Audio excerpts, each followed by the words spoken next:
two things. For whatever reason, when you were just talking about whatever, trust came into my, just as a word to talk to you about, like, what is it that I can tangibly trust? I have an intuition, but I'd like to hear your thoughts on what it is that I'm trusting. Well, earlier when we were talking about, there's doubt, which doesn't feel good, which is not a vibrational match to what your inner being knows. And then there's hoping, which is a little closer. There's less resistance in hope than doubt, but there's still resistance in hope.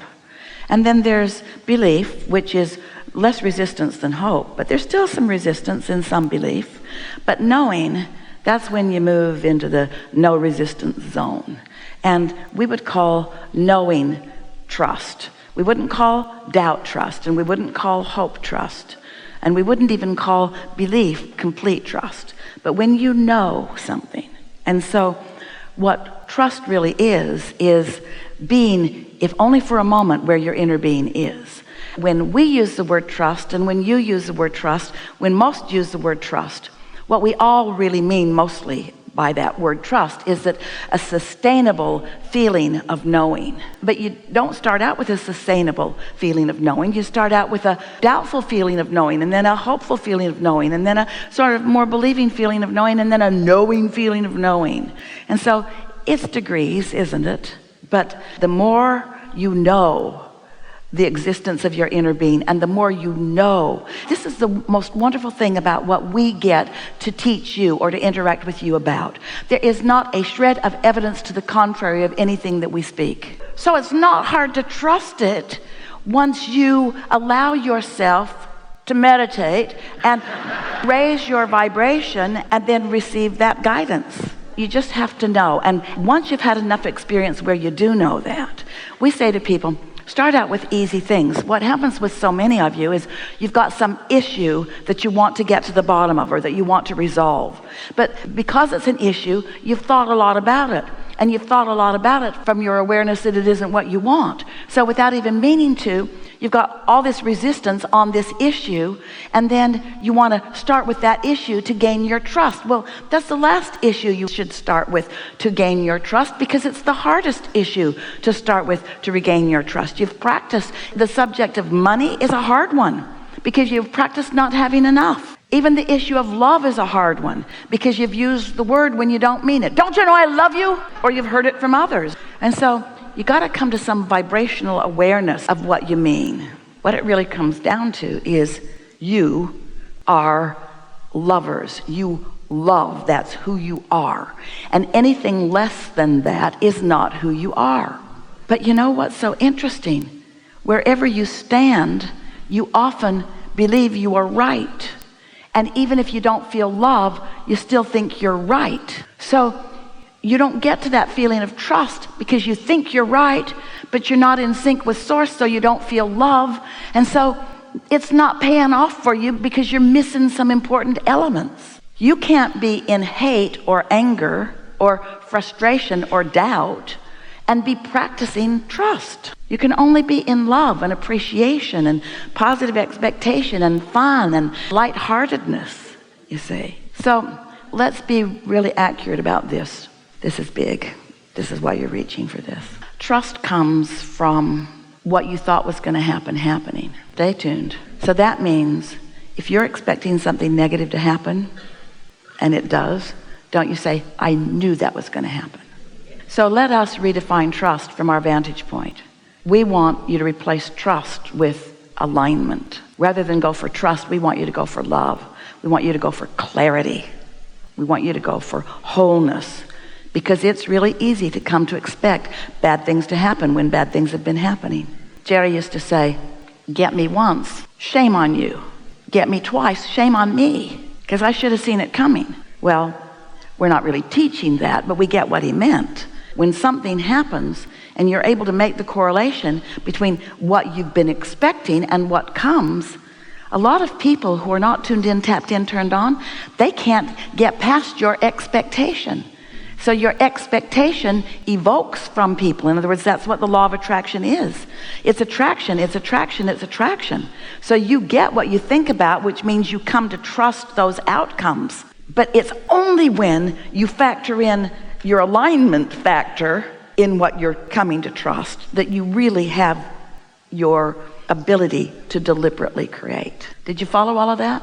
Yes. If someone always behaves in some way, and you just expect them to behave in that way, and every time you're with them, they behave in that way, you've come to trust that they're going to behave in that way. So that trust is not the way you want to use it, is it? And yet, isn't it a sort of trust or expectation? So we think trust is nothing more than expectation. And we would replace that word with something that is only rooted in source energy connection. So we'd call it alignment or love. Enough? One other question. So, you know you like it. It's a good question. So a few years ago, I went skiing, and I was going down the slopes, and this other individual and I occupied the same space at the same time.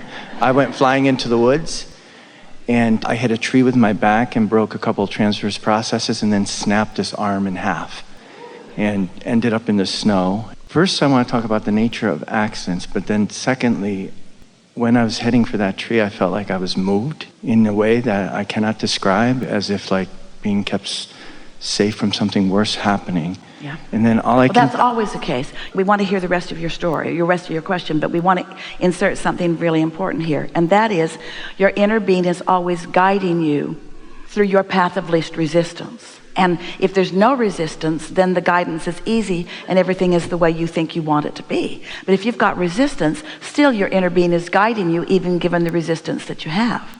And so the outcome is always the best that it can be, given the resistance that you have.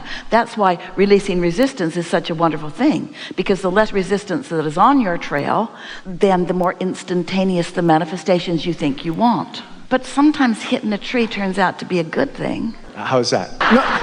In that, if you knew then what you know now, you would be able to acknowledge the correlation between what you were feeling pre-manifestation. You would have had a sense, because your inner being always knows what's coming. Yeah, I did. I had a sense like the day before, like somehow I shouldn't go skiing.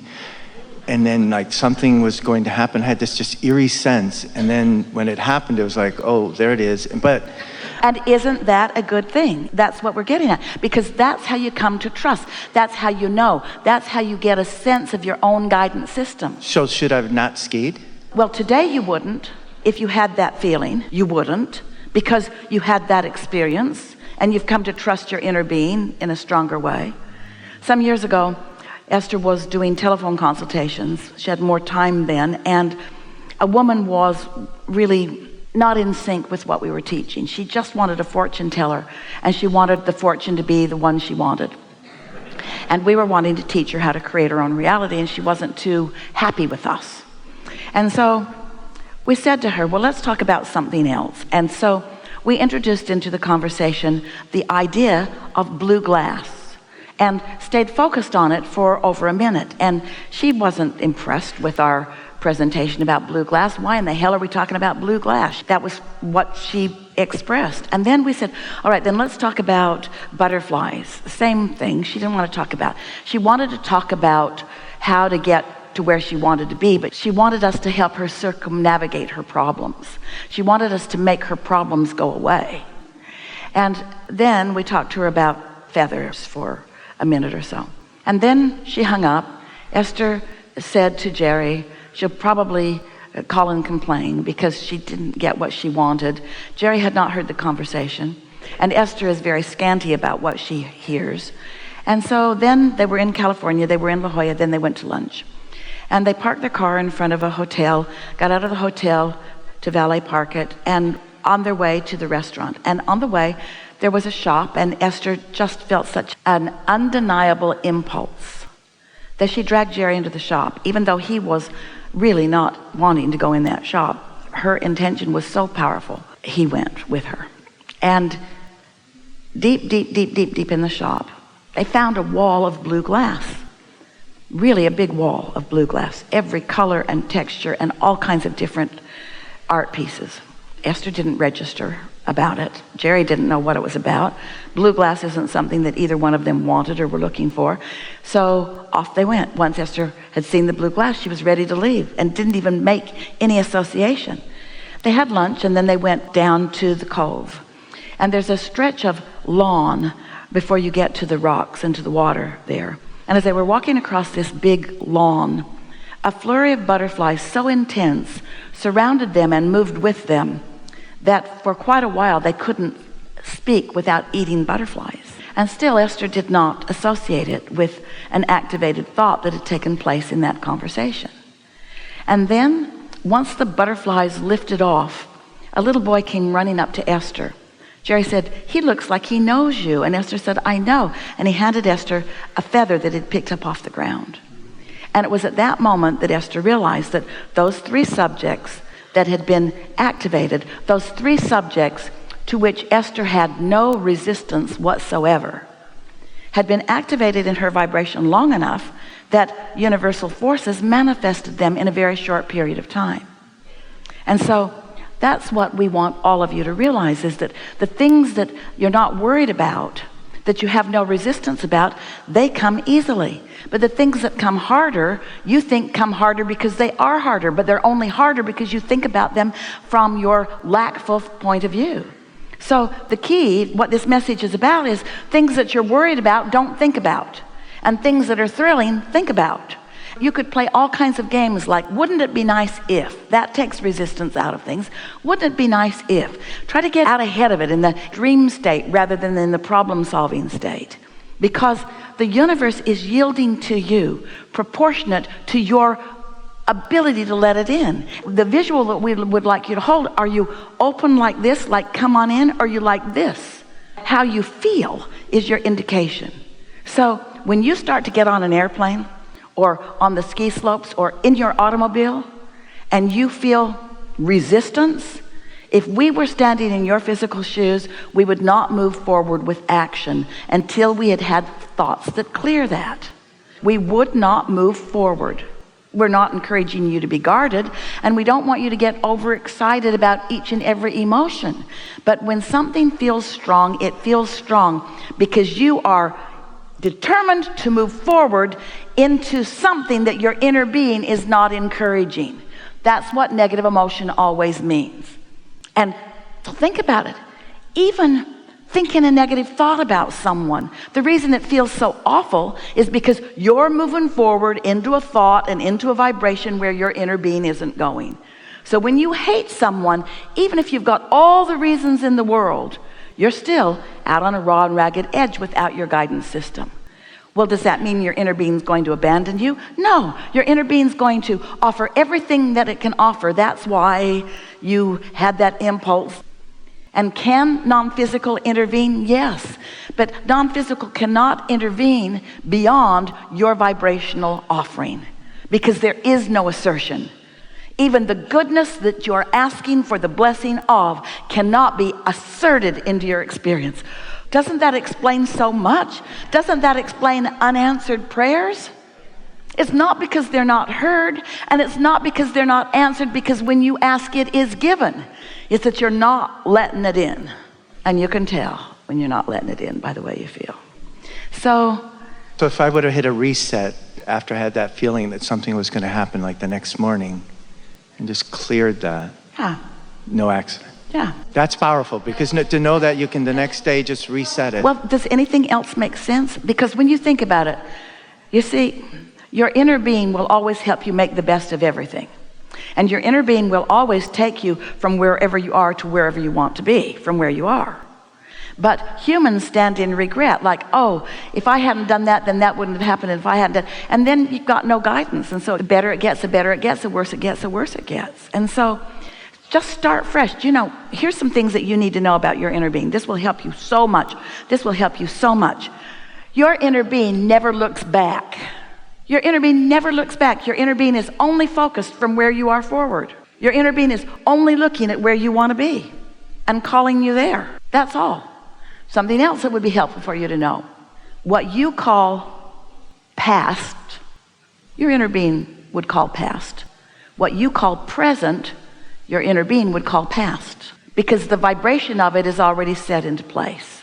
So the vibration of that was set into place. Could you have prevented it? Yes, your guidance was strong enough that if you'd said, but that's not the message of this story. The message of this story is Even if you missed some guidance, it doesn't matter because there's always more.